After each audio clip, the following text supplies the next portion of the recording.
Buenos días a todas y muchísimas gracias. Para mí es un placer estar aquí. Yo la considero casi mi casa.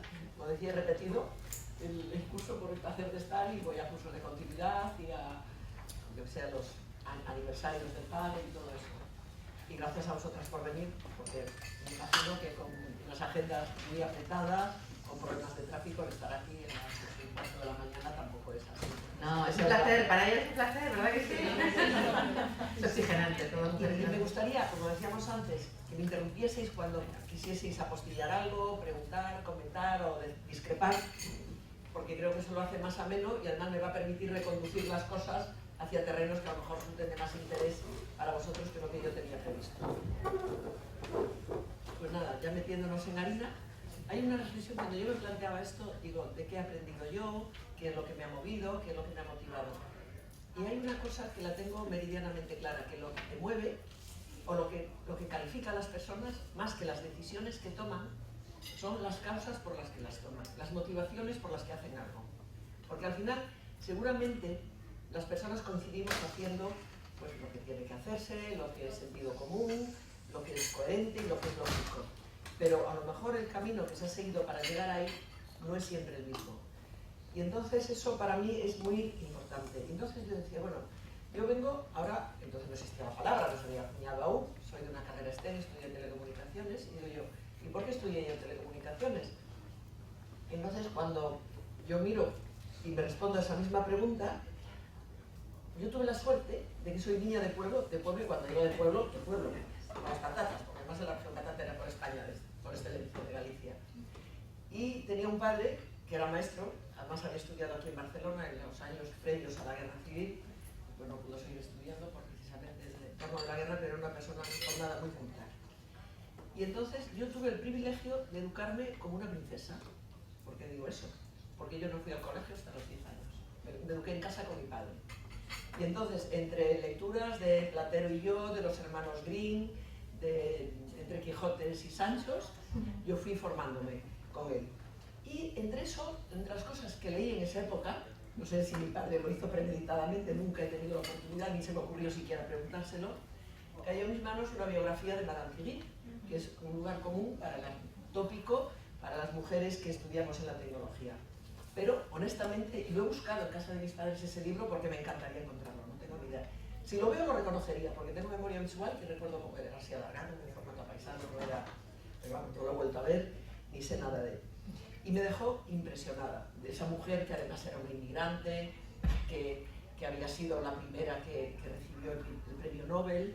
Después aprendí cómo recibió el premio Nobel, porque el premio Nobel se lo habían dado al marido, perdón, Isabel Ristori fue el marido que dijo que se nos lo daban a ella, que no era. Entonces, muy importante el saber con quién nos funcionamos en la vida. La operación esa de la ley, con quién la hacemos, es muy importante.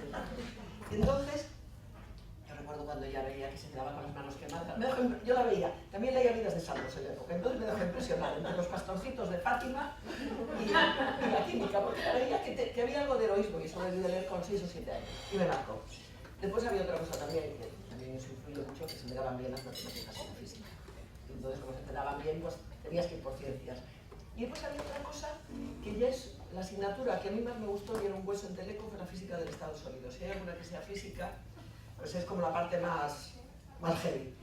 ¿Por qué? Porque era un poco buscar la esencia de la naturaleza o de la vida, ver que hay la trascendencia casi, porque ahí estás en el origen, las ecuaciones que explican la materia. Entonces era un poco, así con 17, 18 años, eso me llamaba la atención. No lo descubrí, no está ahí. Pero bueno, la necesidad o la inquietud por hacerlo la tenía. Después me planteé qué carrera estudio, Teleco, y dice, la vida muy planificada. Sería una pregunta que yo me hacía, digo, bueno, he planificado hasta donde he podido, otra ha sido el destino que me he ido llevando y yo lo que he tenido la capacidad de elegir este camino o el otro, decir que sí o decir que no a una decisión u otra. Y yo dudaba entre dos carreras, físicas y teleco. Lo tenía clarísimo, una de las dos. Y no sabía yo distinguir en aquel momento cuál era la diferencia entre ambas. Y el destino me llevó porque yo quería irme a Madrid a estudiar físicas y no me dieron el traslado. Me lo dieron a Valladolid. Dejé Valladolid, una ciudad preciosa, pero era un medio de transporte. Ministerio decidió por mí y dije, pues me voy a Madrid porque era la escuela que había. Después abrió la de Barcelona unos años después.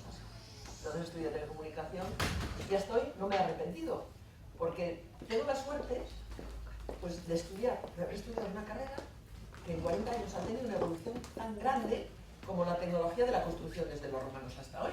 Y yo solo he vivido condensado en 30 o 40 años. Yo si saco mis libros que estudié en la carrera, posiblemente no pase ninguna otra. Es que es prehistoria. Es el pleistoceno totalmente. Iban los dinosaurios por la escuela en aquella época. Y eso tiene una parte muy positiva, que te exige una permanente actualización. El no dejar de aprender nunca.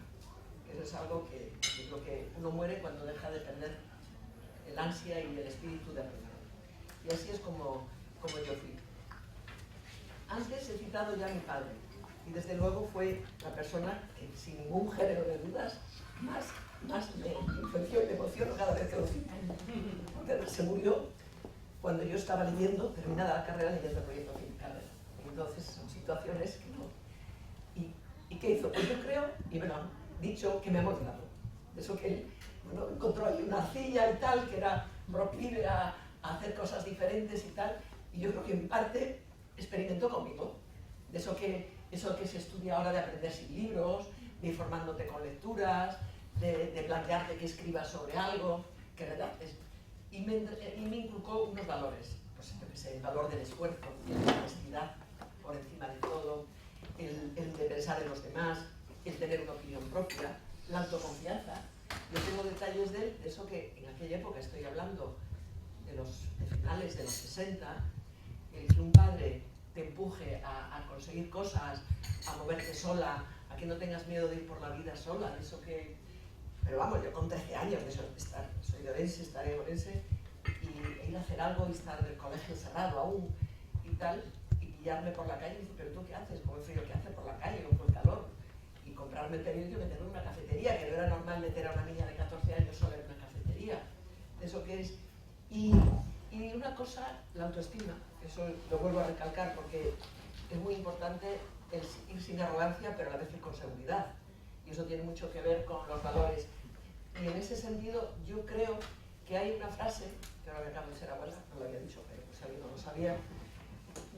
Hay una frase que digo yo, dice, cuando un niño empieza a andar, se dice, bravo, un paso adelante. Y a lo mejor alguien cae en la tentación de decirle a la niña, cuidado, si te caes. Y entonces eso ya empiezan los sesgos desde la tierna edad del año. Vosotros sabéis, ¿verdad, Nuria? Que empiezan con cosas de esas que las mismas las hacemos los hombres y las mujeres, porque no somos conscientes de la trascendencia que pueda tener para personas tan tiernas como el decirle, bravo, un paso adelante o cuidado a ver si te caes. Y entonces, pues eso te educa. Y me educó mucho cuando llegué mi primer día. Yo hice primero de carrera en Santiago, porque era el selectivo de técnicas y era común, en la Facultad de Químicas. Y llego el primer día de clase y éramos 100 alumnos en la clase, 99 más una. Y yo, que venía de colegio de monjas, con solo mujeres, de repente se me vino el mundo encima. Yo en aquel momento quería morirme y lo pasé fatal. Si dijese otra cosa, era mentira. Y entonces recuerdo que al segundo día de clase el profesor de álgebra dice que salga un voluntario a la pizarra. Yo digo, mirando para abajo, dice que salga la señorita.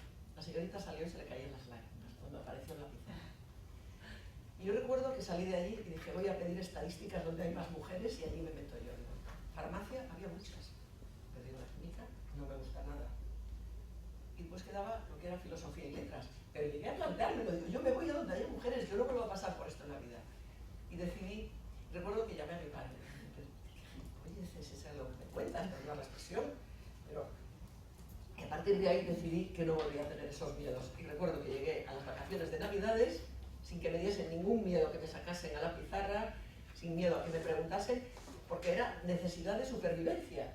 Y en aquella época, además yo hay un caso que no sé si a lo mejor es de Orense, tú igual lo conoces, del caballo ese de Kentucky que ganaba carreras a pesar de no tener la morfología de un caballo ganador, porque no era consciente que era paticorto y no tenía. Bueno, pues a mí me pasaba un poco en aquel momento. Yo me vi metida en un mundo de hombres y no era consciente casi, a partir de ese momento, de que era una mujer en un mundo de hombres. Y tiraba para adelante como si fuese uno más, de eso que no me preocupaba de nada. Y eso fue una lección que sirvió de mucho el verme en esas circunstancias del profesor ese, me acuerdo muy del nombre, no lo olvidaré en la vida, Caruncho, tenía un nombre complicado, que me sacó la pizarra y fue una de las lecciones magistrales que me dio la vida, el vivir allí. Me acuerdo que me planteé la medicina de una gota de sangre de Mario, digo, ¿qué hago yo en medicina? Me muero. Y así fue. Después ya entro en la vida laboral, y en la vida laboral, en aquel momento, cuando yo termino la carrera, cuando se habla de crisis, también había una crisis importante. Y estuve dudando entre dos empresas, a veces me planteo, pues no estuve dudando, sino dos empresas que pude entrar. Una de ellas era que se acababa de abrir en Zaragoza la factoría de Opel, y allí yo mandé un currículum un poco, en el que yo sabía de todo lo que empezaba a ser la electrónica del automóvil en aquel momento, exagerando un poco, pero algo había leído y tal, y en Telefónica. Y al final me decanté por Telefónica porque creí que era, por un lado era Madrid, que era donde yo había estudiado, donde tenía familia, y por otro lado creía que tenía una cancha más grande de hacer cosas. Y mi carrera en Telefónica, creo que mirando atrás, yo creo que el balance es tremendamente positivo. ¿Y por qué? Pues no sé por qué razón, no sé si es porque a mí perseguían los trabajos, un determinado tipo de trabajos, o que yo los buscaba, o posiblemente algo de ambas cosas. Siempre empecé trabajos nuevos, nunca heredé un trabajo, siempre prácticamente me daban marrones, sinceramente. Cuando no sabían aquello lo que era, iba para María Antonia. Y aprendí de los marrones muchísimo, y además aprendí una cosa, que si en un año o en 2 años alguien no me estaba moviendo la silla, era que había hecho mal mi trabajo. ¿Por qué digo eso? Seguro que os ha pasado a muchas, ¿verdad? Que cuando un trabajo que coges, que es darle la vuelta a algo, se supone que lo haces bien, alguien quiere ese puesto, porque ya de marrón ya empieza a tener otro color aquello. Entonces casi era la medida. Y así fue mi trayectoria, de eso que proyectos que fui haciendo a lo largo de esa experiencia, y siempre los trabajos que me está sirviendo ahora para que estoy en el mundo de los consejos, era poner la tecnología, pero no fui una friki de la tecnología en el sentido de ser una persona de laboratorio, una rata, que no sabe poner el contexto, la tecnología en el contexto de las personas, sino que era un poco relacionada con temas de negocio. Entonces, bueno, yo creo que ninguna lo conozca, un servicio que posiblemente fue el más exitoso que ha tenido nunca Telefónica, pues lo había parido yo, que yo a veces me da pena porque aún no había ordenadores, y escribíamos con lápiz para poder borrar, que si tuviese aquellos manuales, lo que hoy se habla de inteligencia artificial y todo eso, estaba allí escrito sin ponerle nombre también, porque no se sabía aún, el término no estaba acuñado. Y al final decía, es que la tecnología no nos permite aún hacer esto hoy, pero cuando llegue el momento se podrá hacer esto. Y la pena es que yo me acuerdo de eso, me gustaría haberlo conservado, pero no lo tengo. Y mis etapas fueron, cada 5 o 6 años trabajaba, por ejemplo, yo venía, uno de los clientes, una de las etapas que disfruté muchísimo, fue una cosa que después copiaron otras empresas, se llamaba ingeniería de clientes. Y yo era, en aquel momento, su directora de proyectos especiales. ¿Qué proyectos especiales qué era? Lo que nadie sabía lo que era. Lo que era raro y no sabían qué era, iba para la rarita, para María Antonia. Por ejemplo, yo me venía prácticamente todas las semanas aquí a Barcelona a reuniones con la Caixa, que siempre ha sido un banco muy innovador, y en aquel momento se planteaban cosas que tecnológicamente pues a lo mejor se podían hacer, pero fallaban por otras cosas. Recuerdo una cosa que quería el señor Jaime en aquel momento, y era hacer una cosa que hoy la haces con nada, con una línea de nada, pero en aquel momento había que hacerlo vía satélite, y la lección aprendida, yo planteé mi proyecto, todo iba perfecto, se pone en cada sucursal una antena así de grande y no sé qué. ¿Por qué falló ese proyecto? Porque los dueños de la casa, los vecinos de la casa en la que ven poner la antena, pues pedían pasar por caja, o nos arreglan las escaleras, o nos pagas al mes no sé cuánto. Y entonces, todo eso vas aprendiendo mucho, yo que sé, proyectos muy singulares, la red de telecontrol, de eso que ves noticias de que se roban los gases, no sé dónde estabas, que antes hablabas de temas de seguridad, la red de telecontrol de los oleoductos de Kansas, que sigue el servicio hoy, que eran por satélite, en aquel momento que cambiaron también las ediciones de los periódicos, todo el montaje de las ediciones de los periódicos, tipo El País aquí en Barcelona, que se hacía vía satélite, porque no había redes de comunicaciones terrestres. Fue un proyecto que a mí se me caía el pelo y se me caía el duro que era el proyecto para ENA, toda la red de telecontrol de los aviones y todo eso, que tenían unos problemas terribles, acabaron adorándome, pero por el camino me dejé unos cuantos pelos en la alma. Y además lo digo así porque coincidía con la guerra del Golfo. Entonces son cosas que te enseñaban a gestionar, porque a la vez tenías que saber plantear la solución y a la vez implantarla por unos cauces que no estaban establecidos, porque eran proyectos especiales, porque no había, en una empresa tan grande como Telefónica, una forma estandarizada de prestarlos.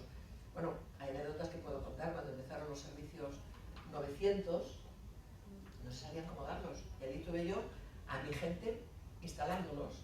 Bueno, ahí hay anécdotas de... Hay un proyecto que hice para el Ministerio del Interior, del que me siento especialmente orgullosa, porque era, podéis imaginar, era para la policía, y resultó, hay una película y eso, y entonces yo cada vez que veo esa película, sale como detienen a los criminales.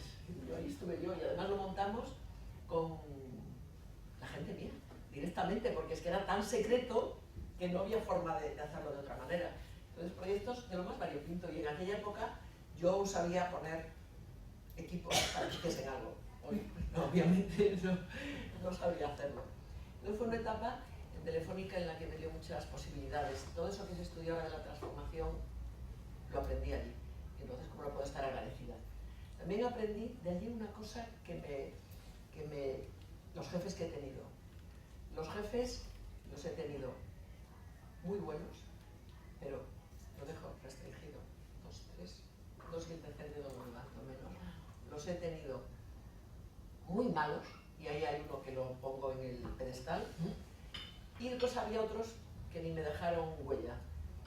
Pero si me decís que en huella, ¿quién me dejó más huella? Posiblemente ese que digo que es el más malo. ¿Por qué? Porque aprendí, por un lado sufrí mucho, pero por otro lado aprendí lo que no hay que hacer. Porque era un hombre que la empatía que tenía no era 0, era -10. Y sufrí mucho con él. No tenía capacidad de liderazgo, no tenía capacidad de ponerse en los zapatos de nadie, ni del cliente, ni de nada. Y aprendí mucho con él, porque aprendí lo que yo dije que nunca debería de hacer. Digo, si algún día llego a ocupar su puesto, que para mujer muy pronto, digo, sé lo que no tengo que hacer. Entonces ahí después hubo otra etapa de transformación importante. Ya al final mi último puesto fue subdirectora general de tecnología, con lo cual el despliegue de todas las redes móviles en España, en América y todo eso, y también de innovación. Y de las dos patas tengo que reconocer que disfruté mucho más la de innovación, porque además hicieron algo que funciona, que es darme presupuesto.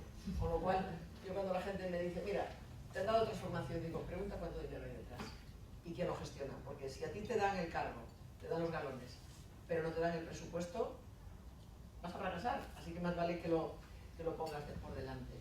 Y entonces fue una etapa en la que es una compañía a la que de la que tengo que hablar bien, porque es que le estoy agradecida porque me permitió. Además, fue un momento, yo creo que espectacular, porque yo coincidí con la gran expansión fuera de España. Y entonces se vivía aquello con una ilusión increíble, porque veías que cualquier cosa que hacías originaba una transformación muy importante del país al que llegabas. Desde prácticas de gobierno corporativo, de ética, aparte de lo que sé, yo recuerdo en Argentina que tú tenías hoy teléfono, y si yo lo pedía, desde llegar telefónica me lo daban a mí, si le pagaba más al hombre que iba por la calle instalando. Cosas así que fueron muy bonitas. Yo recuerdo la llegada a Brasil, que eso ya era bastante tarde, debía ser el 90 y tantos, con Isidro, y de decirnos, es una persona que conocemos, y decirnos, no, tenéis que iros. ¿Y por qué? El día anterior habían entrado a atracar la oficina en la que estábamos. Te quedas, pues cosas así de ese estilo, que aprendes mucho a poner procesos, a hacer organizaciones, a seleccionar gente, a hacer estructuras, a crear equipos. Y eso es algo que yo ahora lo estoy viviendo en la gran empresa.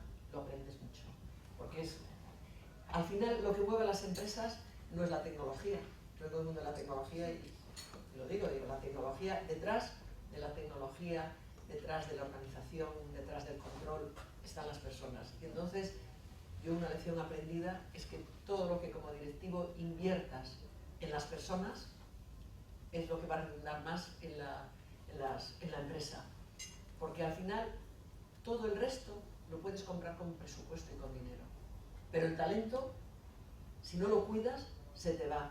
Y hay una cosa que en estos tiempos del mundo digital, en el pasado, los bienes de producción y las grandes revoluciones industriales que hubo en el pasado eran intensivas en capital. Entonces el capital podía controlarlas en la época del maquinismo, da igual en la revolución industrial, lo que pienses. Pero en cambio hoy, con la facilidad de acceso a las nuevas tecnologías, casi cualquiera, con un ordenador desde su casa, puede montar la empresa que más vale en el mundo. Por ejemplo, un Google, da igual en la empresa que pienses. Y entonces, esto muchas veces las empresas no lo entienden y casi les da igual.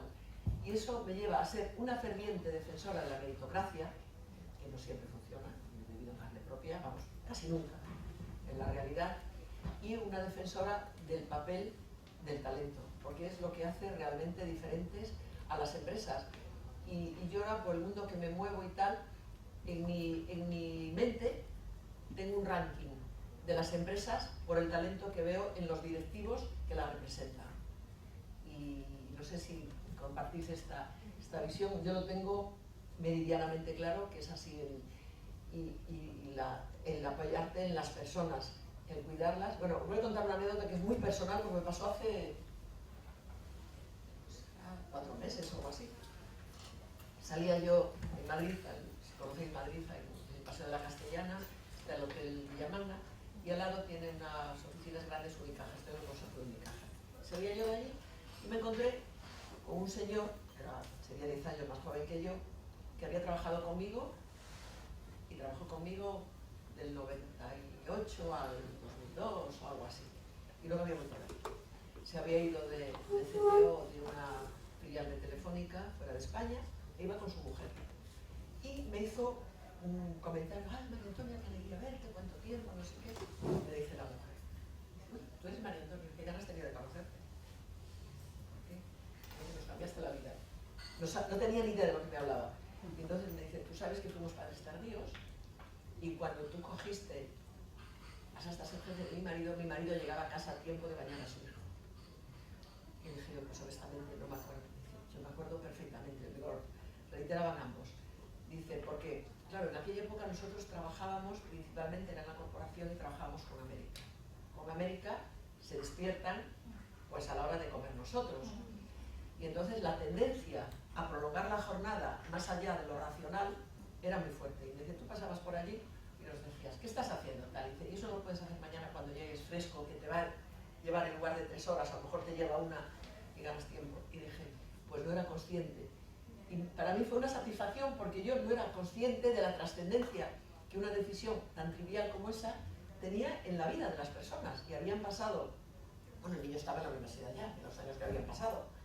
Y me fui de allí, que vamos, la sonrisa cuando llegué a mi casa no cabía en mí de gozo. Digo: esto es más gratificación que el salario emocional, el salario ese que no está. Y eso que he sufrido en la vida como mujer, pues mira, claro que he sufrido.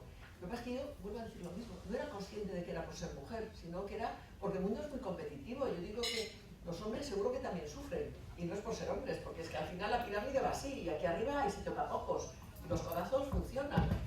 Y entonces, yo una de las cosas que nunca he hecho es intentar justificar que algo que me ocurre es por el hecho de ser mujer, sino es porque algo habré hecho mal y tengo que aprender de los errores, que es donde más se aprende. Pero claro, ahora ya con la perspectiva que me dan los años, sí estoy convencida, hay que permitirme que saque la chuleta porque se me van a olvidar cosas. Creo que las mujeres en este mundo actual tenemos unas ventajas que no somos conscientes nosotras mismas. Y se lo digo a los hombres, además. Y una de ellas creo que es la capacidad de gestión de equipo. La capacidad de gestión de equipo, ¿qué significa gestionar equipos? Tener adaptabilidad, fomentar la colaboración, saber sacar lo mejor de cada uno, no practicar el micromanagement, no hipercontrolar. Y eso son factores que yo quiero pensar que los llevamos en los genes, posiblemente, porque somos más multitarea, y entonces nos resulta más fácil ponernos en los zapatos del otro. Y eso, a veces, y lo he corregido alguna vez, de decir, oye, macho, que te estás equivocando de punta a punta, alguien puede interpretarlo en términos de debilidad y de blandura. No sé si existe esa palabra. La palabra blandura. No sé cuál es la palabra castellana. ¿Flojera? No. ¿Cómo? Flojera, debilidad. Sí, debilidad. Y entonces, ahí alguna vez me ha pasado. Y entonces ahí yo he sacado las uñas y he dado el golpe en la mesa. Y recuerdo situaciones concretas en las que he dicho, oye, ¿puedo hablar ya? Esto es así porque así. Uy, María Antonia se ha puesto seria. Una cosa es que lo intente y otra es que no me dejen. Después hay otra cosa que ahora mismo, además todo el gobierno corporativo, en los consejos, en las normas de buen gobierno, en la CNMV, el directivo, el equilibrio entre el corto y el largo plazo. Y creo que eso lo llevamos las mujeres en los genes, porque de hecho tú cuando estás pensando en términos, yo que sé, de la familia, te preocupa lo que comen hoy, pero te preocupa también lo que van a comer dentro de una semana. Y si vas a estar de viaje, pues planificas, dices, no, pues tengo que dejar esto hecho o tengo que preocuparme de dejar esto comprado. Y eso lo llevamos hecho. Y hemos visto todos los desaguisados que en el mundo profesional han ocurrido por culpa del cortoplacismo. De eso que yo creo que en el IES tendréis casos en los que se ven desastres empresariales debido al cortoplacismo. Y eso muchas veces yo lo he visto calificado como las mujeres es que tenéis aversión al riesgo. Digo, no, las mujeres lo que hacemos es una mejor evaluación del riesgo y no vemos solo los riesgos presentes, sino los riesgos futuros, y estoy firmemente convencida de ello. Después hay otra cosa que a mí, recuerdo un jefe que me apreciaba y es de los buenos, los que ponía en el grupo ese, me decía, María Antonia, es que tú no te vendes al 100%. Dice, fulanito, lo tienes ahí, se vende al 140%, y tú te vendes al 80%. Y posiblemente, eso, bueno, no todo el mundo, pero las mujeres creemos firmemente que la buena seda en el arca se vende. Porque además, generalmente, pues seguro que a todas las que estáis aquí habéis peleado un montón, habéis trabajado un montón, habéis tenido buenas notas en la carrera, habéis hecho programas, y dices, es que yo me lo merezco porque lo valgo. Pues la realidad es que el mundo es muy terco, y si al lado tienes un mediocre, pero que al final se apropia de tus trabajos, saca partido de lo que has hecho tú, al final ocurre que te acaban ascendiendo y poniéndolo de jefe. ¿Alguna ha vivido esta situación? ¿Quieres contarla? No. Pues es real como la vida misma. Pero vamos. ¿Verdad? Y entonces, creo que la buena seda ya no se vende en el arca. El automarketing funciona, aprendí de los errores, porque yo no lo hacía ni nada, y encontrarte con compañeros que te... Y pues hay una palabra que a mí me encanta, que es la intuición. Y la intuición, he leído sobre intuición porque creo no, siempre he sido una persona bastante intuitiva, que ha anticipado cosas y tal.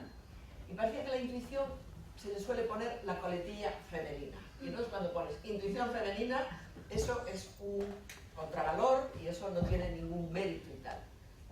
Y ahora la reivindico. Porque yo cuando he tomado decisiones que la analítica, las cifras, los números, decían, hay que ir por este camino, pero mi intuición me decía, te equivocas, y he seguido lo que decían los números, me he equivocado. Es algo totalmente... Y entonces, eso de la intuición femenina, cuando lo tiene un hombre, dice, oh, es que tiene un instinto para los negocios, increíble. Estamos hablando de lo mismo. Y ahora eso, pues llámale lo que quieras, lo que es la capacidad de que tu mente, tu consciente y tu subconsciente analice muchas variables de una manera muy rápida. Hoy casi se le llamaría inteligencia artificial, porque es la capacidad de procesar muy rápido y las pones en contexto. Y entonces yo es que lo reivindico, y lo reivindico de una manera muy importante. De hecho, la inteligencia emocional yo creo que también tiene algo de intuición, porque sabes cómo tratar a la gente, sabes mirar muchas variables, no solo la propia variable económica del negocio, la empatía, la visión, la innovación, la anticipación. Todo eso tiene que ver, y es que si voy por ahí, yo voy a tener problemas. Y nadie ha escrito que vaya a haber problemas, pero hay algo que te indica que a lo mejor los estás extrapolando. Y yo, vamos, lo he vivido en carne propia y reivindico la intuición. Y es un valor, le quito el apelativo femenino y lo reivindico totalmente desde el punto de vista del business. No, acabas de cambiarlo, ahora ya se llama inteligencia artificial. Ya está. Pues puede ser, Me ha encantado. porque es que va muy rápido, es que tenemos esa capacidad y además son variables que estás poniendo en contexto tu subconsciente, que las trae al consciente y no es ni consciente de eso. Para Antonio Pérez López decía, esta inteligencia no es que sea irracional, cuando dice inteligencia femenina, no, es transracional. Yo lo tenía escrito, que no es irracional. Fenomenal. Sí. Es eso. Mira, lejos de ser un concepto irracional. Estamos en ello. Está muy ligada a la experiencia y el conocimiento del negocio, a la capacidad de analizar muchas variables de un modo rápido e inconsciente. Mira, ponía un ejemplo, para que el mundo de la banca y eso, cuando un broker decide comprar o vender, tiene que tomar la decisión en segundos. No puede analizar. Y el buen broker lo que tiene es esa capacidad de intuición de tomar la decisión muy rápido. Y entonces dices, mira, puedes marear las cifras como quieras, pero por ahí no vayas. Y más te vale que busques que las cifras digan que no vayas por ahí para que coincida lo que dice el sentido común y la lógica con lo que dicen las cifras. Yo cuando me he enfrentado a situaciones complicadas, ninguneada y todo eso, claro que sí, no ha sido un mundo idílico. Recuerdo pues, cuando empezaban los móviles, todos mis colegas le habían dado móvil y a mí no sé si pensaba que iba a hablar mucho o algo. Y lo llevaba fatal. Bueno, después al final las cifras cantaron y los resultados al final con el mismo equipo. Yo recuerdo la época que yo había hecho una cifra de negocio de 3.000 millones de las antiguas pesetas y los que tenían el móvil entre todos no habían llegado a 1.000. Y había una gratificación variable en aquel momento que era del 30% y Telefónica se portó, porque a final de año cuando me llegó la gratificación no me atreví a gastarla, porque era muy superior a eso. Y dije, se han equivocado. Y entonces yo preguntando, oye, que os habéis equivocado, que supero el 30%, y es para compensar. Entonces, bueno, al final también el esfuerzo ha tenido su recompensa. ¿Y cuándo te has enfrentado a eso? ¿Qué has hecho? Digo, yo soy muy preguntona, me encanta preguntar. Y de hecho los consejos, yo para mí, cuando me preguntan cuál es la clave, digo yo, hacer buenas preguntas y llevarlas preparadas. Y muchas veces hacer preguntas de las que ya tú sabes la respuesta, pero quieres chequear lo que... Hay un libro que de hecho lo he leído hace poco, se titula The Art of Questioning o algo así, que os lo recomiendo. Es de un periodista de estos que ha trabajado en Estados Unidos y me ha confirmado lo que yo intuitivamente había aprendido. Y cuando he enfrentado estas situaciones, para mí fue clave tirar de la asertividad y de otro valor que tenemos las mujeres, que es la capacidad de comunicar. Y hacerlo con una forma muy... con claridad y con firmeza al mismo tiempo, y con seguridad. ¿Por qué piensas eso? Oye, ¿y no crees que podría ser posible el plantearse esta otra alternativa? Y no nos estaremos olvidando del impacto que esto puede tener en el clima laboral. Por ejemplo, al tomar decisiones, oye, pues mira, a lo mejor hay que preverlo, porque al final la decisión desde el punto de vista empresarial es muy buena, pero como el clima laboral se te vaya a hacer puñetas, pues tienes un problema, porque la gente no va a querer trabajar, se te van a ir los mejores y todo eso. Posiblemente esto no sea la panacea que lo resuelve todo, pero a mí me ha funcionado. Y hace un rato en un grupo alguien hablaba del no y tal, y hoy una frase que es de mi querido y admirado García Márquez, en la que en una entrevista, no sé si la conocéis, le preguntan qué es la mayor lección que has aprendido, ya pasaba de los 40 años, y entonces me voy a leer el literal. Lo más importante que aprendí a hacer después de los 40 años fue decir no cuando es no. Y eso yo creo que a mí me costó aprenderlo. Tal vez, no lo sé si sería, y me estoy abriendo, por a lo mejor una inseguridad, de que tengo que ser amable con todo el mundo, tengo que ser, pues no sé yo, cuando toca no. Y yo, hay dos ejemplos que los pongo. La reunión más eficaz que tuve en mi vida debió de durar minuto y medio. Minuto y medio. Había un cliente muy complejo, en aquella época que hablo de feria de clientes, que tenía unos problemas enormes, enormes. Y era muy complejo, porque además es que nos afectaba a todos, porque era de seguridad, no es la policía. Y entonces, el que era mi jefe entonces va a una reunión con ellos y dice, esto os manda María Antonia y os lo arregla. Y cuando María Antonia ve aquello, digo, esto no es un marrón, esto es un negro. Y además no estaba en mis manos poder arreglarlo, sino estaba en manos de toda la compañía profunda de la parte, estoy hablando de los 90. Y entonces lo primero que hice fue convocar una reunión. Convoco la reunión Y allí me vienen los que tenían que arreglarlo y me viene alguien y le dije yo, ¿tú tienes capacidad de tomar decisiones aquí? Y me dice, no, yo tomo nota y después se lo digo a mi jefe. Le dije yo, vale, pues entonces en este momento acaba la reunión y el acta va a ser que se suspende la reunión porque no hay capacidad de tomar decisiones en la reunión. No había móviles en la época, pero me consta que ese señor, por el camino desde una cabina, llamó a su jefe, que era el subdirector general.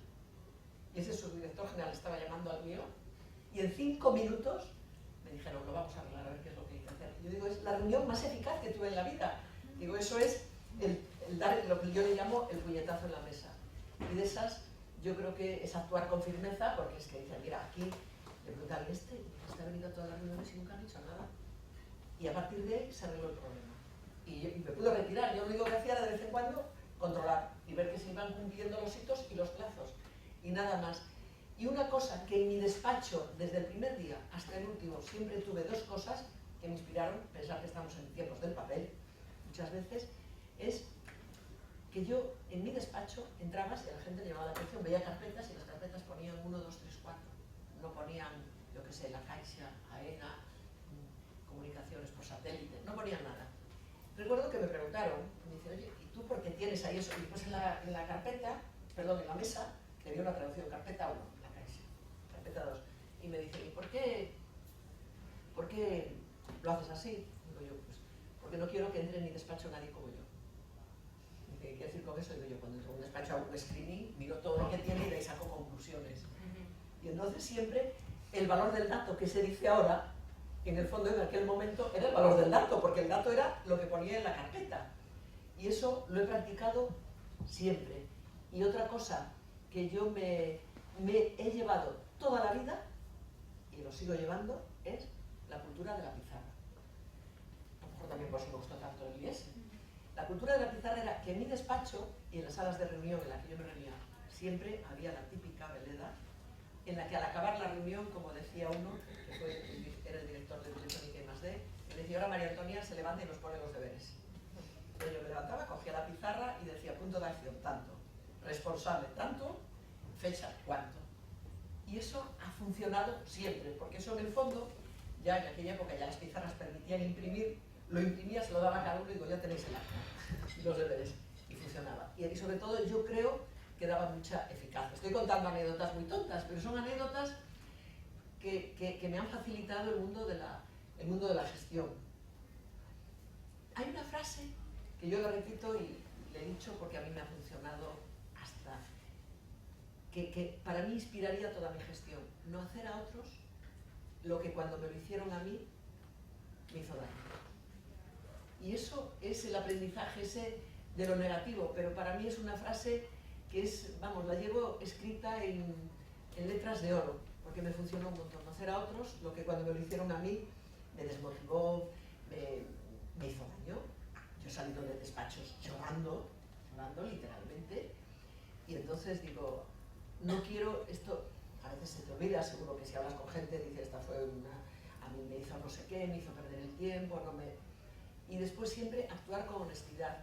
Hay decisiones que, como creo tanto en las capacidades de la gente, que es que poner a cada persona dentro del sitio que más puede rendir. Y, por ejemplo, el decir, mira, una persona que viene a verme, bueno, que está trabajando conmigo, y tú ves que es una persona que donde encaja, estoy pensando en una persona en concreto, es en I+D, porque es una rata de biblioteca, no tiene capacidad de comunicar, no tiene capacidad de ver más allá, que es lo que es el equipo que hace esto y para lo que sirve. Eso sí, lo configura como nadie y lo deja perfecto. Digo, bueno, pues en un área como ingeniería de cliente no tiene sentido ir a ver a mi jefe y decirle, mira, quiero cambiar a esta persona por esto. Pues vas a salir perdiendo, y yo no voy a salir ganando, porque esta persona va a estar mucho más satisfecha en el otro sitio que conmigo, por el tipo de trabajo que hace. Y si me he equivocado oye, y funciona perfectamente, porque yo hay una cosa que en las empresas, y estoy en una escuela de negocios y voy a arriesgar a decirlo, en la gestión de las personas, es que las empresas tienen que tener una rotación deseable, y una rotación deseable relativamente buena, porque yo cuando en algún consejo he preguntado, digo, ¿y aquí quién dice de rotación tenemos? Nada, fantástico, prácticamente cero. Digo, pues tenemos un problema. Digo, o los de recruiting son la bomba y no se equivocan nunca, los de organización siguen siendo la bomba y ponen siempre a las mejores personas en los sitios adecuados, o si no, no me lo puedo creer, que no haya nadie que tenga que cambiar de sitio dentro de la propia empresa o irse de la empresa. Y yo, cuando estaba en el consejo de Telepizza, perdón, de Telepizza no, de Yastel, que el presidente era el fundador de Telepizza, hay una frase que él decía, él era de cultura yanqui totalmente, el señor Pujals, era de cultura yanqui, y decía que la diferencia principal que veía entre un directivo español a un directivo sajón era la dificultad que un directivo español tenía para hacer despidos, para despedir el bad performer y todo eso. Dice, y eso hace un daño en las organizaciones terribles. Hay que hacerlo bien, pero vamos, y eso para mí es otra lección de las que funcionan.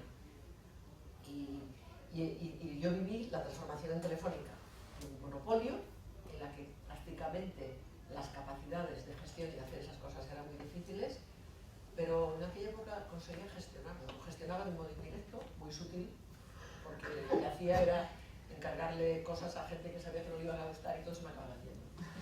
He conseguido el objetivo, que era que se fuese. Y después, una cosa que yo veo imprescindible y como mujeres es tener los temas logísticos resueltos. ¿Y qué son los temas logísticos? Los temas logísticos es que si yo estoy en Barcelona, que la casa no se venga abajo.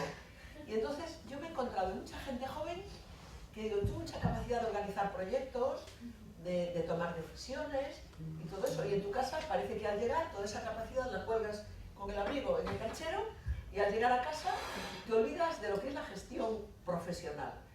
Yo, por ejemplo, hace un rato comentaba que vivía al lado del colegio de mis hijos y fue una decisión tomada para tener la capacidad de yo vivir mejor, porque los niños iban y venían y no tenía yo problemas de transporte, que si el transporte no viene, que si...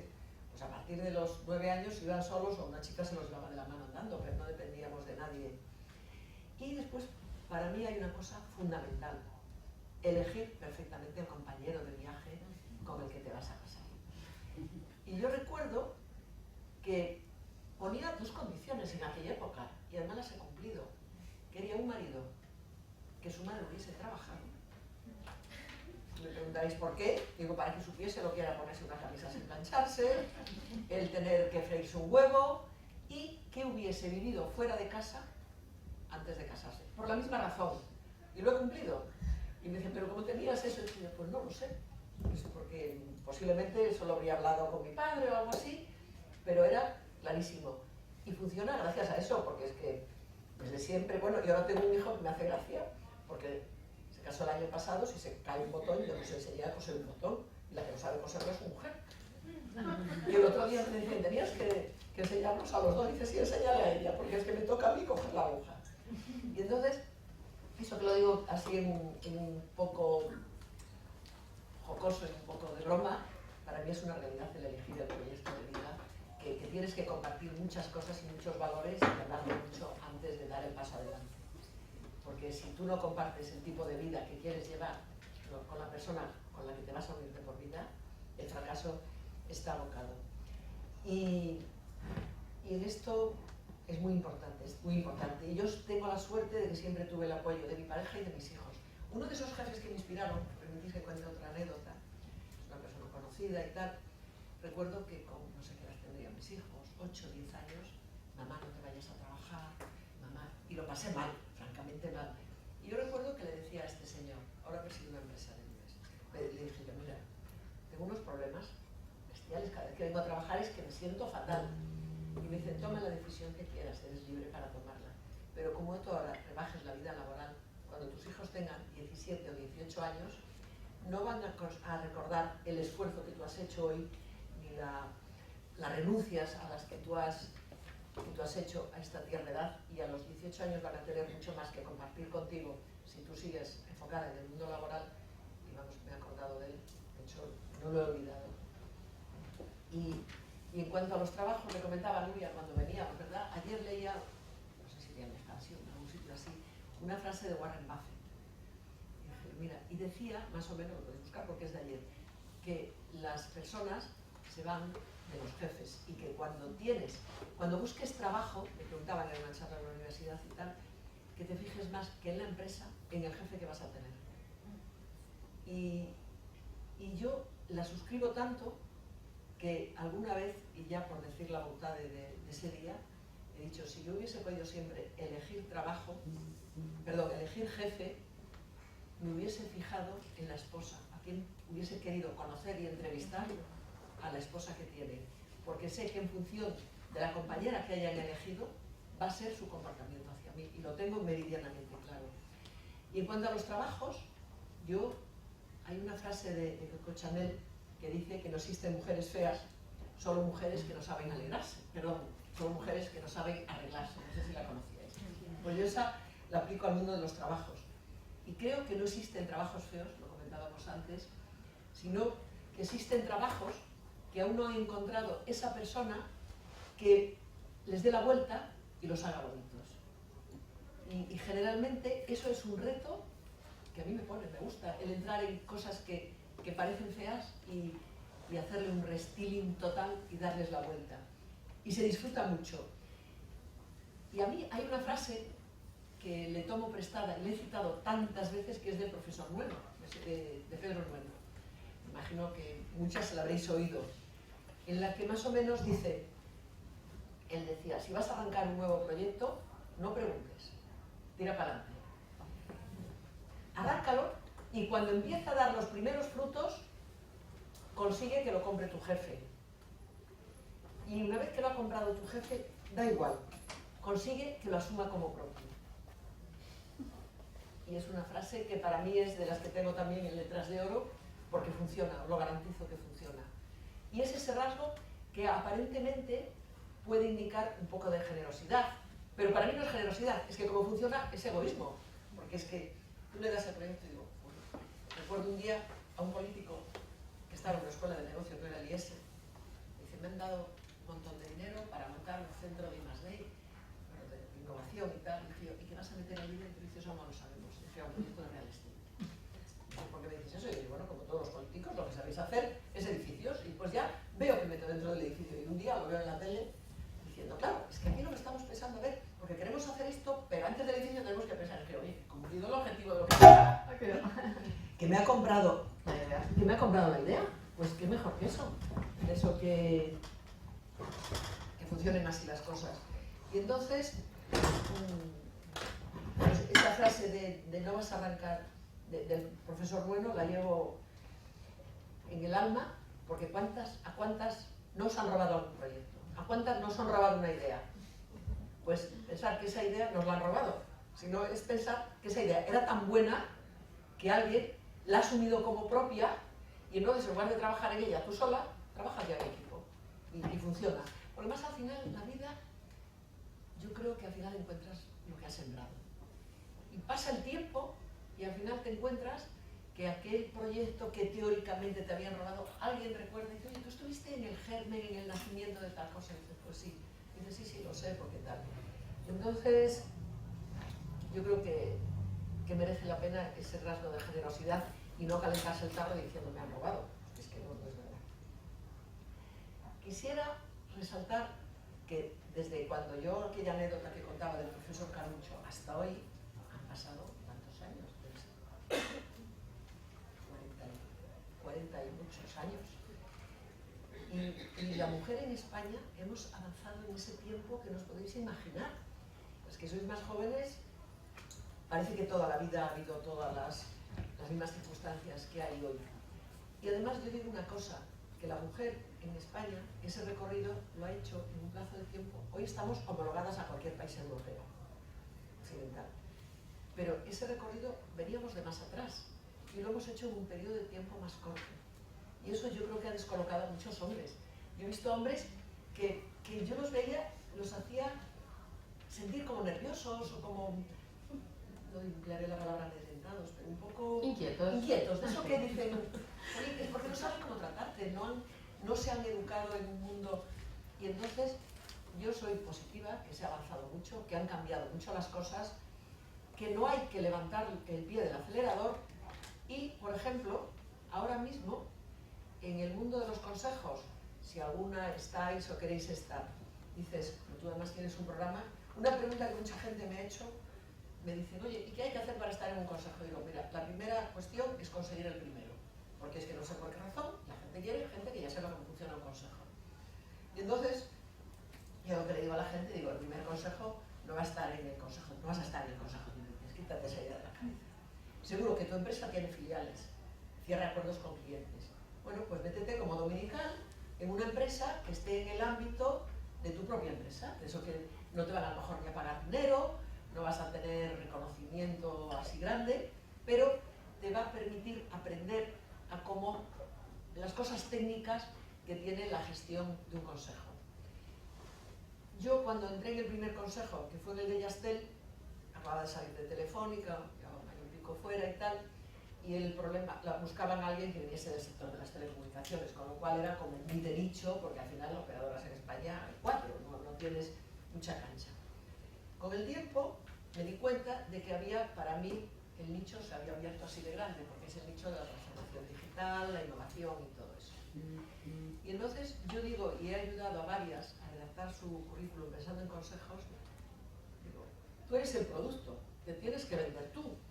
Y entonces tienes que ser capaz de poner blanco sobre negro qué es lo que tú puedes aportar en el consejo y decírselo, porque si no, al final una gente lo puede entender y ser capaz de extrapolarlo de tu periplo profesional, pero otra gente no. Entonces decirle, mira, yo puedo aportar en un consejo de manera tan explícito esto, porque ha hecho esto y además lo he hecho con éxito porque ha conseguido estos resultados. Y eso funciona. Va a ser la primera vez que doy la visión que voy a dar. En un consejo, los hay que lo que quieren es gente que esté muy tranquilita, que no dé problemas y todo eso. Y entonces, hubo un momento en que, cuando empezaron a entrar las primeras consejeras, la mayoría no venían del mundo profesional. Y había muchos economistas y de derecho. Pero claro, cuando tú sabes de gestión porque has gestionado, porque te has remangado, porque has estado en una escuela de negocio dando clases o recibiéndolas, o lo que sea, tú puedes opinar, decir, ¿cómo estamos organizados? Y para eso hace falta un comité. No es una pérdida de tiempo y una pérdida de recursos, esos son temas. Oye, y en la estrategia, dado que está saltando de este sector alguien que nos puede desintermediar, la estrategia es un tema de consejo, tenemos que revisarla y tal. Y me temo, he visto unos movimientos últimamente que me preocupan, y es que nos está intentando un movimiento defensivo de intentar colocar, no sé si lo estáis viendo, pues aunque sean mujeres, pero que sean más floreros. Y me da miedo. Y lo estoy denunciando ahora por primera vez, porque he visto últimamente 3 movimientos en empresas grandes que me han preocupado. Es lógico que tenemos mujeres, todo va de maravilla, hasta que las mujeres dicen, oye, que yo de esto sé, y que tengo opinión, y que sé preguntar, y que tengo criterio. Y entonces, lo digo para no levantar el pie y que no nos... Perdón, una pregunta, pero ¿crees que es solo por mujeres o porque realmente en los consejos no interesa la figura del independiente que tenga como el sentido más crítico? Claro, es la figura del independiente que realmente actúa como independiente, esa es la realidad. Pero las mujeres, yo he entrado siempre en los consejos por headhunter, nunca he conocido a nadie, de hecho en el consejo de Unicaja me tocó pasar con todos los de los bancos una entrevista en Frankfurt. Y en lo que más hincapié me hicieron posiblemente fue a quién conocía yo el consejo. Digo, a nadie, es que no conocía a nadie. Y entonces, eso es... Pero yo también digo que la independencia te la da no solo el que no conozcas a nadie, te lo da tu propio carácter y tus propios principios. Yo aquí vengo no para agradar, sino para hacer mi trabajo, que es conseguir que la empresa vaya mejor de lo que va, empujar su crecimiento y todo eso. Y entonces, eso no tiene nada que ver con el género, les digo, no tiene nada que ver con ser hombre o ser mujer. Pero las mujeres, al habernos incorporado más tarde, posiblemente el proceso de selección ha sido mayor. Y eso nos lleva a comportarnos de esa manera. Por otro lado, las normas de buen gobierno cada vez más van en línea en enfatizar y potenciar la independencia, con lo cual yo creo que eso son, situaciones circunstanciales de que cuando estás en un camino, pues puedes avanzar 10 y retroceder 3, pero al final te has quedado en 7 y seguirás avanzando. Pero no lo sé si lo estáis viendo vosotros eso que yo estoy contando. Bueno, yo siempre les cuento la historia de la India, que sabes que cuando se van al indicador acabamos haciéndolo muy mal. Dijeron 40% de mujeres en consejos obligatoriamente en un año. En la India. Y claro que lo consiguieron. Bueno, pero Todas las mujeres de. Entonces, quiero decir, Claro. es lo que estás diciendo tú, que a veces algunos de ellos están poniendo indicado a tantas mujeres, pero no están mirando el contenido porque tienen gente cómoda, como dices tú. Y la mujer es muy pesada, porque cuando no entendemos, no entendemos, cuando vemos riesgo lo decimos, y a veces esto no gusta. Exactamente. Ya. Ese es el- Es así, somos más puñeteras, ¿no? Más detallistas y más de buscar. Yo no sé si es por genes o si es Claro, por la educación que claro. hemos recibido. No, es por generalizar. Tenemos Pero una vamos. visión mucho más profunda de las cosas. Sí, sí. Es así. Gracias a Dios, ¿no? Porque, bueno, en fin, lo que pasa es que luego a la hora del lenguaje, lo que decías también, es, a veces es complicado que te entiendan. Porque como eres intuitiva y entonces el otro no está viendo No la está causa, claro. el motivo, pues está un poquito. Pero bueno. Y te adelantas a los problemas y después viene alguien, a mí pasaba el otro día un consejo y me dice, alguien regulador de esto, y dice, ¿tú cómo lo sabías? Y digo, porque sentido común y mirar 2 pasos por delante de donde estás ahora mismo. Y yo defiendo y reivindico esas capacidades que tenemos y de hecho se habla mucho de la feminización del mundo del management, de la empresa y todo eso. Falta eso, ¿verdad? Falta esa parte. Y además es que yo veo que la tenemos que decir con orgullo, no con... Mira, macho, es que la realidad demuestra que las cosas... El otro día, un artículo que iba a subir a Twitter o eso, un artículo en el que dice que ahora en el Fortune hay 30 mujeres presidiendo empresas en el Reino Unido, perdón, en USA, no sé si lo leísteis, pues os lo mandaré porque merece la pena, es un hito histórico, 30 ya es tocar poder, eso ya no va de la excepción.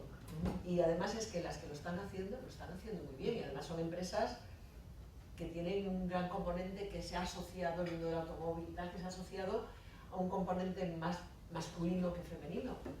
Y Sí, porque en España, ¿sabes? Todas las de Haití, todas, 7, son mujeres feas, ¿no? sí, O sea, que es verdad que no sé qué. Oye, yo creo que sean 10 minutos para las preguntas. ¿Te parece que hagamos un perfecto, poquito? porque además yo acabo. ¿Ibas a cerrar ya? Sí, genial. Pues entonces entramos en el momento de coloquio. ¿Os parece? Aparte ya he abierto un poco el coloquio, ¿eh? Pero ¿alguien más que quiera hacer preguntas o comentar? Sí. Decid quiénes sois, porque así un poco, así las demás también te conocen. Bueno, yo soy Diana Rosa y he estado trabajando en Estados Unidos los últimos 10 años. Básicamente mi experiencia profesional ha sido allí. Mi pregunta es que tú has estado hablando pues, de los hombres que te han marcado, hombres de los que se ha aprendido mucho, y quería saber si hay alguna mujer, aunque sea pues, más en la etapa pues, más reciente, que igual hay más mujeres en el ámbito profesional, sobre todo en puestos de liderazgo. Me gustaría saber pues, si tienes algún referente, aunque sea una persona más joven, de alguna mujer. Claro que sí, yo en el mundo profesional, mujeres poquísimas, es que nunca tuve una mujer que fuese mi jefe, ni además, yo creo que ya no solo mi jefe, sino la cadena de mando hacia arriba, nunca tuve ninguna mujer, con lo cual no me... Pero ahora en el mundo profesional, yo por ejemplo ahora estoy en un consejo en que hay una mujer que es que se produjo, nos conocimos en un avión de casualidad y se ha producido con ella una empatía total, posiblemente lo hablamos porque vivimos las mismas, ella en otra gran empresa española de estas que ha internacionalizado, vivimos las mismas etapas en sectores totalmente diferentes y cantidad de veces comentamos cosas, yo le pregunto muchas cosas y aún me llamó ayer y me dice, ¿tú qué piensas de esto? Y yo estoy claro, es que en fondo cometí un error, sabía que le estaba preguntando a alguien que me iba a dar la razón. Dije, no, pero es que la tenemos, eso que no es que te la dé, es que la tenemos y tal. Y entonces sí me he encontrado personas mujeres, de las que he aprendido mucho. Y además es que yo creo que hay una cosa que yo veo, y es que por mi edad la selección en las mujeres ha sido mucho mayor. Una selección darwiniana, sin locuras, porque si al final de 100, 80 son hombres y 20 son mujeres, seguro que esas 20 han peleado mucho más para llegar a donde están. Y muchas mujeres que han sido referencia para mí. Yo, por ejemplo, hay una mujer que la he conocido, ahora está pasando una enfermedad y tal, y yo recuerdo una frase que recibí de ella que se llama Ana Llopis. ¿cómo lo sabes? Bueno, porque es obvio. Sí. Es obvio, una líder en España que haya influido tanto en la gente y que esté en silla de ruedas, claro. Y cuando decía... Tenemos un caso de ella en el se lo escribimos. No lo sabía, Sí, se sí, ha puesto sí, piel de sí. gallina. Lo damos en el Mujer Liderando. Mujer Se me ha puesto piel de gallina. Yo una frase de ella que la cito y la compro. Digo, yo sí yo puedo dejar una escalera puesta para que alguien pueda subir de una manera más fácil de lo que me ha costado a mí. Y yo, vamos, la frase esa, digo, cito al autor, no como otros, pero la asumo como propia, porque también yo de mi generación me he encontrado mujeres, y también las tengo en la cabeza y tienen nombre propio, que dicen, si a mí me ha costado, la que venga detrás que haré. Hay los dos perfiles, ¿no? Y también me he encontrado muchas mujeres que han copiado lo peor de los estereotipos masculinos. Porque dicen, aquí es la forma de ascender es hacer lo mismo que ellos. Y han reproducido el modelo, pero además exagerando incluso. Pero vamos, yo creo que son las menos. Corruptio óptima, pésima. ¿Cómo? Que corruptio óptima, pésima. Claro. La mujer puede ser lo peor de lo peor. Porque además es que esa visión de Es la capaz, verdad es y todo capaz, eso, claro. mucho más retorcida. Mónica, A ver, brasileña, máster del 84, te hago la presentación porque... Sí, ¿no? bueno, soy Mónica Estela, trabajo por mi cuenta, tengo una empresita a mi cuenta, trabajo a nivel... Di empresa, no digas empresita, un hombre no diría empresita. Una empresa de Manei, ¿sí? Sí, ¿De de Manei?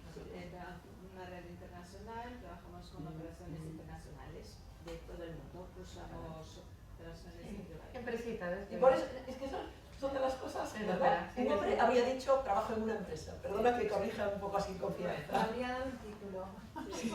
No, además he puesto mi nombre porque es un spin-off de una otra consultora y lo puse extender asesores para que supieran que era mía. Y entonces cuando me llaman, ¿no? Porque la experiencia que tenía yo con el consultor, que eran unos socios, el otro era el socio y yo era la secretaria. Entonces pongo mi apellido para que sepan que soy yo.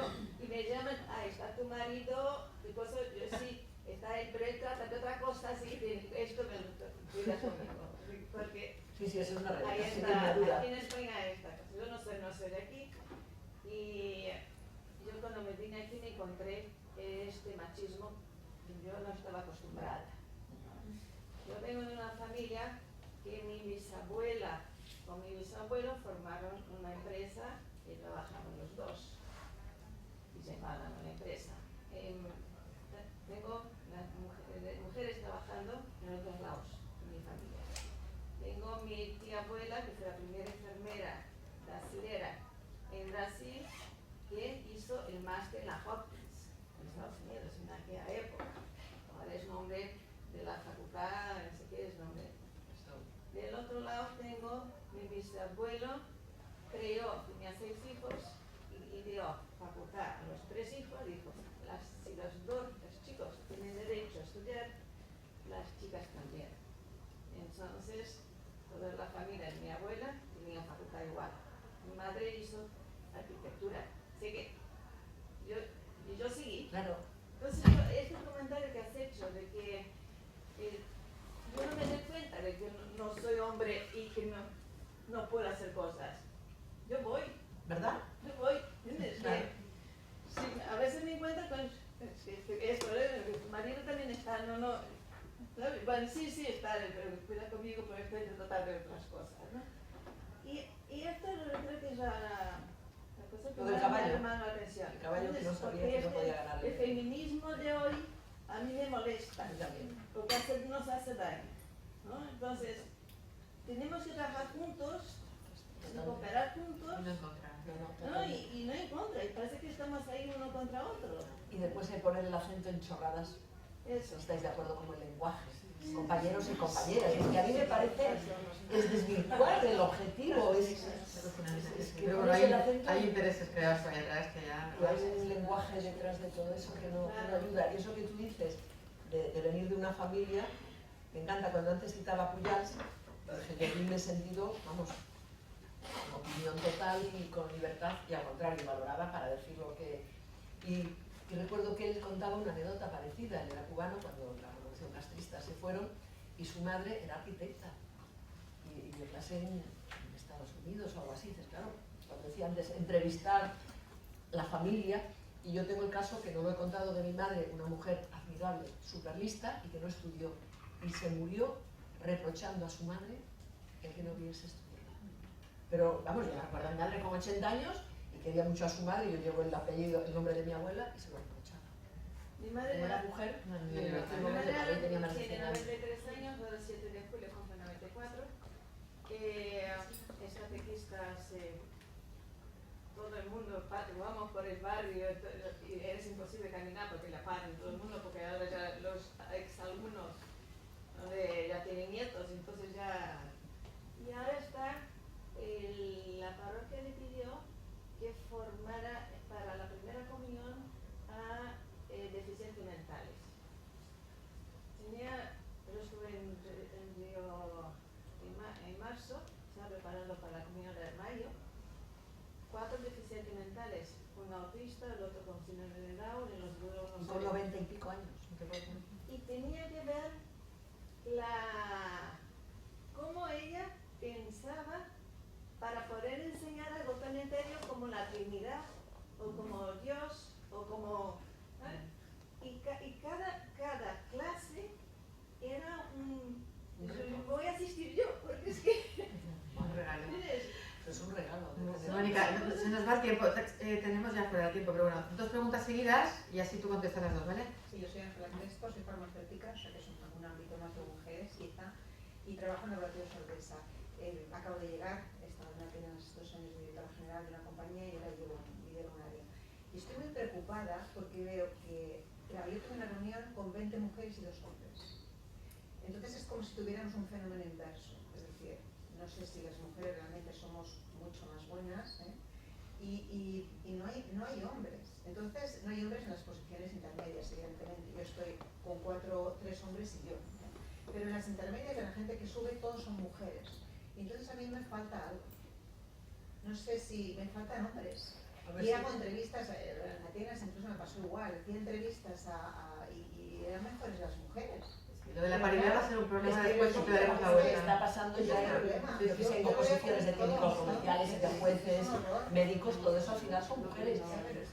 Juan Antonio Pérez López me decía siempre, dice, bueno, menos mal que sois madres, porque es que si no ya hubieras dado la vuelta al mundo y nos hubieras dejado en la estacada. Yo la verdad que tengo es eso, porque somos mejores o porque la generación actual nos ha costado más y nos hemos preparado más y nos hemos enfocado Las dos mejor. cosas. Y dentro de 10 años a lo mejor eso ya no se produce. Genéticamente somos más capaces de entender al de enfrente, esto me has dicho eso, Bueno, eso es una realidad. y eso claro, y de hacer cosas más rápidas, eso es que podemos darle muchas vueltas, la verdad. Es un problema. Por eso, pero hay que ver la complementariedad, ver que pueden ser también ellos muy buenos, y por eso el coaching de equipo es lo importante al final, generar buenos equipos, ¿no? Bueno, no sé, teníamos... Yo solo, a ver, que creo que estamos, y por después de escucharte aquí...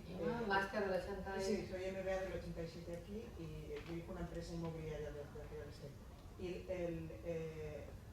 es un privilegio formar parte de esta evolución de la mujer. Pero yo creo que no hemos de perder el norte, un poco lo que has dicho tú, de que sea algo estático. O sea, no estamos ni luchando contra los hombres, ni defendiendo cosas... o sea, para mí creo que es un reto tan bonito formar parte de esta evolución, pero sin perder el norte. Porque a mí también creo que el feminismo actual está fuera de lugar.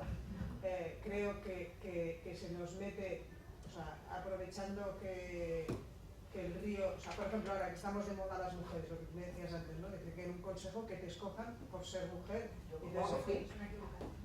Pues estamos de moda las mujeres y a mí yo voy a visitas de obra y tal, y claro, hasta se ríen, ¿no? Porque o sea, es que no, a veces hay situaciones que nos ridiculizan, como o sea, para mí nos deshumanizan, porque como nosotros la igualdad está en la persona, no en el género. Entonces me parece que estamos viviendo, yo por ejemplo de la generación, y como soy de esta generación, un reto importante de cambio de un determinado papel, cada uno con su propia historia y con luchas y con de esto, que nos ha llevado hasta una posición en la que hoy estamos de moda, pero creo que el reto que tenemos desde ahora en adelante es no sacarlo, o sea, no de contexto, ni popularizarlo, o sea, ni ser un objeto de ser un florero. Un trofeo, más que un florero, un trofeo. Un indicador, porque sí que realmente, a mí me ha gustado, Francisca Cremales, una vez que también vinimos aquí al desayuno, decía que para ella el estilo femenino de dirigir y de hacer, la mayoría de gente no lo entiende. Entonces, es decir, que en nuestra forma de hacer hay mucho fondo de valores, de realidad, que toda esta situación los desvirtúa. O sea, Totalmente de acuerdo. Entonces yo, hecho hasta aquí, vigilemos hacia dónde vamos. Una economía más humana y no más Y además yo creo que esto será modas y cambiarán. No sé si habéis leído una ley que salió de buen gobierno, no sé qué, a finales del año pasado, esas leyes express aprobadas, en que dice, si la dice literal, es para echarse a llorar. Dice que los consejos deben de promover la diversidad integrando mujeres y minusválidos, o algo así. Si lo lees rápido, es lo que dice. Y entonces, me hace gracia porque ya nos tomábamos a risa, había un consejo, una que tenía una pierna rota y dice, tú nos cubres 2 cuotas. Minusválido y la de... Dices, entonces, puestas así las cosas, es que es muy...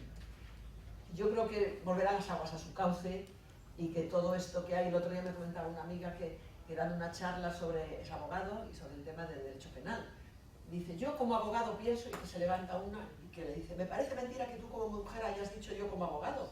Dice, es que yo no estoy hablando de las mujeres abogadas, estoy hablando del colectivo de abogados. Y es inclusivo, y el masculino en español ha sido siempre inclusivo, y a mí no me... Hay una sensibilidad terrible, ¿eh? Tanta tonta al final ya. Bueno, es que te marca de qué partido eres, el que digas ciudadanos y ciudadanas. Bueno, a ver, la más joven, venga, va, cuéntanos, ¿tú eres en Vale? Yo soy Yes, no soy EMBA, soy PDD del 2017. Vengo del mundo tecnológico también, con lo cual me he visto mi foto en la tuya. Mucho más joven, con lo cual no has vivido el tema. Una pregunta cortita, metiéndome en temas de tecnología. He leído hace poco que volvemos a estar en desventaja en el mundo STEM. Totalmente. Y me preocupa, porque ya éramos pocas, yo también me gradué hace 20 años, ¿vale? Y volvemos a ser menos. Pues es Entonces, una realidad lo que tú estás volvemos contando. ¿Cómo volvemos a encender esa llama, las mujeres? Pues mira, hay una cosa que se dice, esa pregunta me gusta porque es una realidad y estoy colaborando con alguien en fomentar vocaciones de carácter STEM. Yo no sé identificar la razón por la que eso ocurre, pero he leído sobre eso mucho y dicen que eso que yo decía antes, que a mí me encantaba la física y las matemáticas, hay encuestas o estadísticas reales, hechas profesionalmente, no en España, en la que dicen que hombres y mujeres que son iguales en matemáticas, cuando le preguntas a los hombres, dicen yo soy buenísimo en matemáticas, y las mujeres dicen yo no acabo de ser buena en matemáticas. ¿Por qué lo llevamos eso? Porque además es a la tierna edad de 14 años, no pasa a los 40. ¿Cómo? ¿Qué le pasa a los 11? A tu hija. Sí. Tengo otra compañera que está ahora desde en una empresa muy gorda y con su hija dice que le pasa igual. Digo, ¿qué hemos hecho mal? Puedo decir una cosa, lo que está yendo muy bien es precisamente, no sé si conoces el Colegio Laval, solo son mujeres. Allá a tope con el STEM, porque no se comparan con los chicos. Cuando están mixtos siempre es, bueno, yo no tan bueno como este. Es una cosa impresionante, pero es que está comprobado. Bueno, ese libro decía eso también. Cuando están solas las mujeres van más rápido en todo. Y cuando están con los hombres se sienten como, se comparan con un modelo masculino, y claro, entonces nunca serán masculinas, con lo cual nunca serán iguales que ellos, con lo cual serán menores. Todo el rato porque estamos con los parámetros masculinos. Pues piénsalo porque es así. Pero yo también vengo de colegio de monjas, que era durillo con las monjas, ¿no? Pero sí. Por eso ha ido bien, mujer, tanta Yo estaba dentro del colegio de monjas y mis compañeros eran mujeres, que yo me comparaba con otras. Claro, también. En nuestra época no había visto. Pero es una realidad y hay preocupación por eso, pero además es una tendencia que no solo pasa en España, sino que pasa en todas partes. También es verdad que la mujer, como decimos, en los temas más abstractos le llaman menos que los temas de personas, dedicados a las personas. Hay ahora mismo carreras que están tratando de poner en valor las dos partes, porque por ejemplo, yo que sé, en toda la parte de algoritmia, de inteligencia artificial, de Big Data, no lo necesita solo el friki de la tecnología, sino el que entienda el negocio, el que entienda al cliente y todo eso, y a lo mejor es trabajar juntos otra vez más y el potenciar ese tipo de titulaciones mixtas en las que hay una visión de marketing, pero a la vez te dan las bases de la tecnología que te permiten poner en valor. Yo creo que por ahí, entonces ya no son la STEM pura. De hecho, hay una experiencia que es verídica en Teleco, en Madrid, donde yo estudié, han hecho ahora una especialidad que se llama biomedicina o algo así, es, o telemedicina no es, no me acuerdo cómo se llama, es unir la ciencia médica en el instrumental y todo eso para la medicina. Ingeniería biomédica. Ingeniería biomédica. Los mirados, pues ahí se vuelve a producir la paridad, vuelven a subir las mujeres. Hay un efecto llamada, en el momento en que pones esas otras palabras al lado, a lo mejor es un poco de marketing, porque al final se parece mucho a lo que hacías, pero da una visión más holística, abierta, más amplia. holística, exactamente, no te quedas Bueno, yo siento tener que parar y tener que hacerte moderadora porque podríamos estar aquí una hora más, pero vamos a estar las que queráis. De momento yo lo que creo es que, ahora, un aplauso para